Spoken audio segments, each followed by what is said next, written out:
नमस्कार.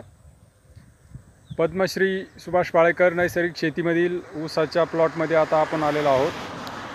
आम्ही शेतकरी, नाव सुनील किसन डफळ, मुक्काम पोस्ट धामारी, तालुका शिरूर, जिल्हा पुणे. तर आपल्याला आता या ठिकाणी पाहता येईल, समोर आता दाखवूयात. पाठीमागं दिसणारा ऊसाचा प्लॉट साधारणतः 4 महिन्यापूर्वी 5 महिन्यापूर्वी याची तोड झालेली आहे. पहिल्यांदा लावलेला होता तो. आणि या लॉटला समोर पाहूया, साधारणतः 2019-20 आणि 2021 3 वर्षे भरपूर जीवामृत दिलेलं आहे. तदनंतर याच्यामध्ये कोणत्याही प्रकारचं जीवामृत दिलेलं नाही किंवा स्प्रे घेतलेलं नाही आहे. 2019-20-21 3 वर्ष आपण याच्यामध्ये 8 फुटी पट्ट्यावरती ऊस घेतला होता. नंतरनं त्याला आपण 4.5 फुटामध्ये कन्वर्ट केला आणि त्याला काहीच कोणत्याही प्रकारचं खत दिलेलं नाही. पहिल्या वर्षी त्याला खत नव्हतं. साधारणतः 50 टन आपल्याला एकरी उत्पादन मिळालं. आणि त्यानंतर ऊस तुटून गेल्यानंतर पाचट आपण आच्छादन तसंच्या तसं ठेवलं. त्याच्यामध्ये पाण्याची कमतरता होती, त्यामुळं पाचट ठेवलं आणि ऊसाला साधारण 3 महिने पाणीच नव्हतं. जेव्हा पाऊस पडला त्यानंतर पाणी मिळालं आणि नंतर ऊसाने ग्रीप घेतली. आता ह्याच्यामध्ये सांगायचा मुद्दा असा आहे की 3 वर्ष जीवामृत दिल्यामुळं या ठिकाणी आता ऊसामध्ये आपण 2 सरींच्यामध्ये लॅटरल टाकलेली आहे ड्रिपची. पाण्याची फार कमतरता असते, तर त्या लॅटरलच्या खाली बघता येईल आपल्याला आता गांडुळांनी फार मोठ्या प्रमाणात कार्य सुरू केले. आता आपण या ठिकाणी पाचट बाजूला सारून पाहू शकतो.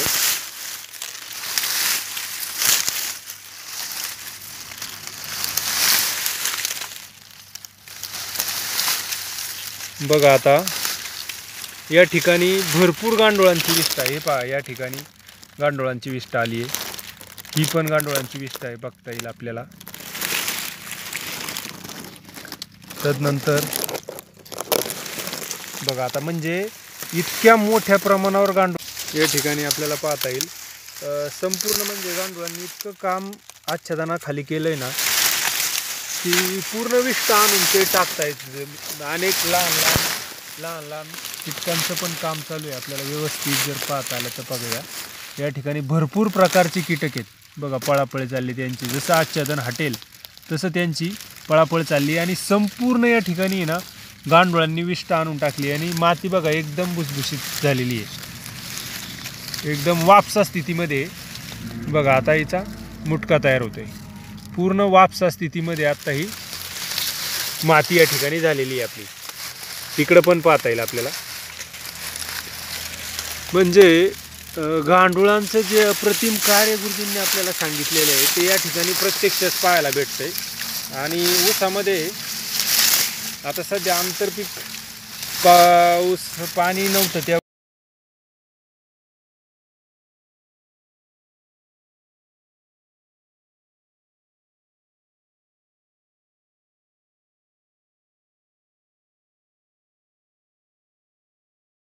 आपल्याला प्रत्यक्ष येऊन पण पाहता येईल.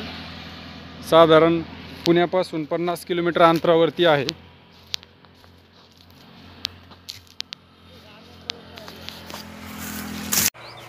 आता आपण या बाजूचा ऊस पाहूयात. आच्छादनामुळे काय कमाल झाली आपल्याला पाहता येईल.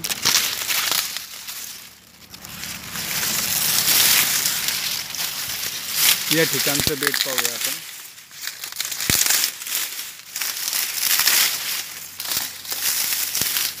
बघता येईल साधारण 8 ते 10 ऊस या बेटामध्ये आहेत. तसंच इकडं पण आहेत. आणि पुढे जाऊन आपण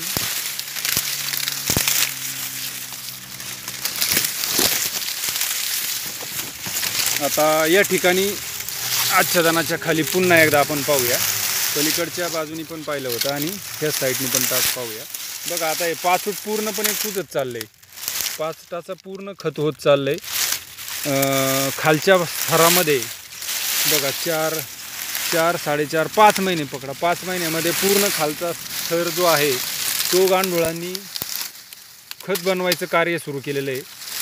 बघता येईल या ठिकाणी मोठ्या प्रमाणात गांडुळांची विष्ठा आहे. हे पहा, हे पहा, अजून आपण पाहू, हे पहा, संपूर्ण विष्ठा गांडुळांनी जमिनीवरती आणून टाकली आहे आणि त्यांचं काम जमिनीखाली चालूच आहे अजून.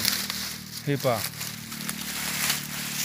आणि साधारण 15 दिवस झालेले आहे ऊसाला पाणी देऊन, तरी पण जमिनीच्या खाली एवढी माती भुसभुशीत आहे. बघा ही वापसा स्थिती, मुटका तयार होतोय पूर्णपणे. म्हणजे साधारण, आणि आम्ही याला आता पण 21 दिवस 25 दिवसानंतर पाणी देत असतोय, तरी ही ऊसाची वाढ अतिशय उत्तम आहे. बघा आता खाली सुद्धा या ठिकाणी पाहता येईल आपल्याला गांडुळांची होल दिसत आहेत. बघा आता या ठिकाणी इथे दिसतंय, या ठिकाणी दिसतंय, या ठिकाणी दिसतंय, या ठिकाणी दिसतंय. संपूर्ण गांडुळांनी जमीन अशी सच्छिद्र झालेली आहे तयार. हा एक नैसर्गिक शेतीतला चमत्कारच म्हणता येईल. आता पुढं याच्यावरती अनेक व्हिडिओ देऊन ऊसाची वाढ कशी होते याचं निरीक्षण केलं जाईल आणि तशाच प्रकारची माहिती आपल्यापर्यंत पोहोचवली जाईल.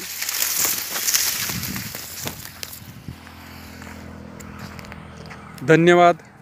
नैसर्गिक शेतीमध्ये करणाऱ्या सर्व शेतकऱ्यांचे पण आभारी आहोत. धन्यवाद.